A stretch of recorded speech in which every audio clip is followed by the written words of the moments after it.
আমরা নামাজ পড়ে নেকি খুঁজি, কিন্তু আমার বন্ধু নামাজ পড়ে 4 প্যাকেট বিরিয়ানি তুলে আনে। ভাই এটা ট্যালেন্ট না।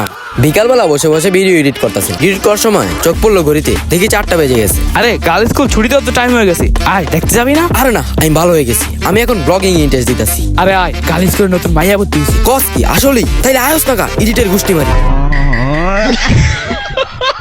মাথা থেকে মেয়ের চিন্তা বের করতে আমরা চলে এলাম প্রকৃতির মাঝখানে হালকা একটু ঘুরে ঠিক রাত্রেবেলা নামাজ পড়তে চলে এলাম, কারণ আজকে সবার ভাই মসজিদে এসেই শুনি আজকে নাকি বিরিয়ানি আয়োজন করা হয়। ভাই গত শুক্রবার ধোকা খেয়ে গেছিলাম, এবারকার একদমই নয়, কারণ এবারকার ইনফরমেশন পুরো পাক্কা ইনফরমেশন। দেখি বড় বেলা আমার চোখের সামনে বিরিয়ানি প্যাকেট করতেছে আর একটা একটা করে মাংস খাইতেছে। ভাই কষ্ট কত হলো ভাই, কবে যে এই দিন টাইবো ভাই আমরা তাদের মতো মাংস খেতে পারবো। অনেকক্ষণ এখানে বসে থাকার পর মসজিদে যাওয়ার সময় দেখি একটা ছেলের জুতো হারিয়ে গেছে। ভাই কুছ পানি গেলে কুছ দেনে পারতা হয়। ভাই আমরাও ঝুঁকিতে আছি, কখন জানি আমাদের জুতাও মেরে দেয়। ভাই নামাজ পড়া শেষ করে বিরিয়ানির অপেক্ষা করতেছে, এর মধ্যে দেখি বিরিয়ানি নিয়ে এসেছে। ভাই আমাকে আগে দেন।